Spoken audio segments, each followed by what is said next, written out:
Supreme court ने उस जनहित याचिका पर विचार करने से इनकार कर दिया है जिसमें केंद्र और बार काउंसिल ऑफ इंडिया को 12वीं कक्षा के बाद मौजूदा 5 साल के LLB पाठ्यक्रम की जगह 3 साल के पाठ्यक्रम संचालन की व्यवहार्यता तलाशने के लिए एक विशेषज्ञ समिति गठित करने का निर्देश देने का अनुरोध किया गया था।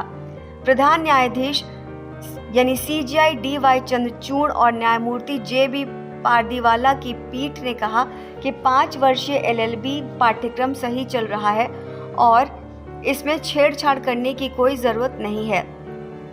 वकील और याचिकाकर्ता अश्विनी उपाध्याय की ओर से पेश वरिष्ठ वकील विकास सिंह की दलीलें सुनने के बाद CJI ने कहा याचिका वापस लेने की अनुमति दी जाती है। CJI ने कुछ नाराजगी जाहिर करते हुए कहा 3 साल का कोर्स भी क्यों हो, वो हाई स्कूल के बाद ही वकालत शुरू कर सकते हैं। उन्होंने कहा कि 5 साल भी कम है। वरिष्ठ अधिवक्ता ने कहा कि ब्रिटेन में भी कानून का पाठ्यक्रम 3 साल का है और यहाँ 5 साल का LLB पाठ्यक्रम गरीबों विशेषकर लड़कियों के लिए निराशाजनक है। CJI ने दलीलों से इनकार करते हुए कहा कि इस बार 70% महिलाएं जिला न्यायपालिका में आईं और अब अधिक लड़कियां कानून के क्षेत्र में आ रही हैं। सिंह ने इस संबंध में BCI को अभ्यावेदन देने की छूट के साथ जनहित याचिका वापस लेने की अनुमति मांगी। पीठ ने इसे स्वीकार कर दिया और केवल जनहित याचिका वापस लेने की ही इजाजत दी।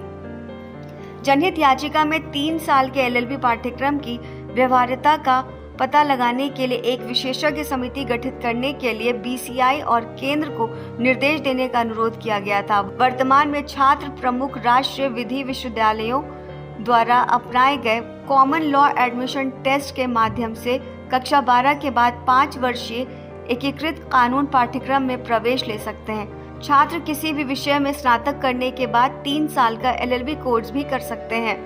याचिका में कहा गया कि bachelor of science, bachelor of commerce और बैचलर ऑफ आर्ट्स पाठ्यक्रम जैसे 12वीं कक्षा के बाद 3 वर्षीय बैचलर ऑफ लॉ कोर्स शुरू करने की व्यवहार्यता का पता लगाने के लिए एक विशेष समिति बनाने के लिए केंद्र और बार काउंसिल ऑफ इंडिया को निर्देश देने का अनुरोध है।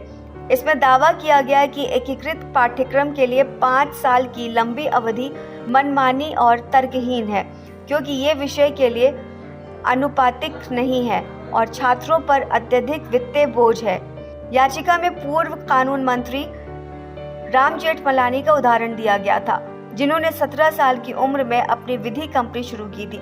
याचिका में प्रख्यात न्यायविद और पूर्व अटॉर्नी जनरल स्वर्गीय फली नरीमन का भी उदाहरण दिया गया जिन्होंने 21 साल की उम्र में कानून की पढ़ाई पूरी कर ली थी।